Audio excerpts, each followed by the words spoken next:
Hi, good morning. This is Stuart Cooper with your mortgage market update for August 22nd, 2022. And we're just going to go over the last few days. We're going to talk about what mortgage-backed securities are doing, what the 10-year Treasury is doing, and as well as why are rates going up. And I did say that correctly. Rates are definitely on the rise right now. And I'll go into detail in about a minute about exactly why. But let's just take a look at what mortgage-backed securities are doing in real time this morning, and then we'll address why. So now what we're looking at is we're looking at the 10-year Treasury, and we're looking at it over the last year because I want to kind of show you something that's kind of interesting. So you can definitely see that basically in December of last year, that's when we really started to see rates start to increase. And then for about the next 5 or 6 months, we saw this dramatic increase in interest rates where we went from threes up to the sixes, and then we got really high, and then we started to see the market improving a little bit, right? We started seeing rates coming down, and we got down. And we kept coming down, and now we're starting to see it rise back up. So this is just the last year, but let me go back into like the last. Let's go like the last 5 days because this is kind of critical. So if you look at the last 5 days, this is what's called gap wide openings. Usually the market tries to correct on this, so you can see how each day here's one day, here's the following day, here's the following day, but you'll notice each day there's kind of a big gap right here. You see this gap? That's called a gap up opening. Little gap down right here, but another gap opening and another increase, and here's today.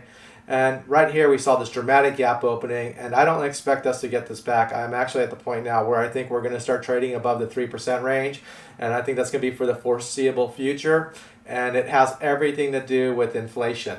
All right, so that's what's kind of going on. If I go look at today, you can just see the market's been off since the day started, and that's once again this is off of inflation. And then let's just take a look at a couple other things. All right, so let's just kind of look at everything as a whole right now. So you can pretty much see everything is in the red today. And you can definitely see here, this is my little indicator that tells me which way rates are moving as far as, and when it gets further into the red, that means high likelihood of rates increasing. So you can definitely see we're definitely in the red. We're definitely in the danger zone. So that's what that is. And you can also see the 30-year mortgage-backed security is it's selling off quite a bit today. So I expect rates to increase today. I expect this to increase, and I'm going to go into a little bit more detail on exactly what's going on because this is really important information as far as where rates are particularly headed. Okay, so let's take a look at this is my weekly newsletter that I send out, and there's some really good information on it. And what I want to share to you, and this is why we're seeing this increase in interest rates, and why I think things are going to get a lot worse, especially for us in the U.S. Even though we did have a little bit of pullback on inflation, I believe that is temporary. So check this out. So this is the UK Consumer Price Index, similar to the US Price Index, which measures inflation. You can definitely see that they're having the same effects that we are. In fact, they're actually a little bit worse off than we are. But that's not the key issue. This is the big one. This right here just came out on Friday. This is the German producer price year-over-year change. This is what the cost of goods is to produce. It's over 35% increase, guys. That's a 35% increase in manufacturing costs in Germany. That is why the market is selling off today. That is why inflation is not under control. Okay, so this next graph, it just shows that home builder confidence is still dropping off, and then home buyer traffic is dropping off, which kind of makes sense. Higher interest rates, people are less likely to buy during the rates going up. But you know what? There is a little bit of good news, and I want to kind of address that. So what's happened over the last few weeks, and I've been going to a lot of broker opens, a lot of open houses, is that the inventory is opening up, and this is specific to certain areas because what we're looking at right here on that graph is a national graph, so it's going to be different in your neck of the woods. So you want to definitely talk to your real estate expert in your area to get more detailed information.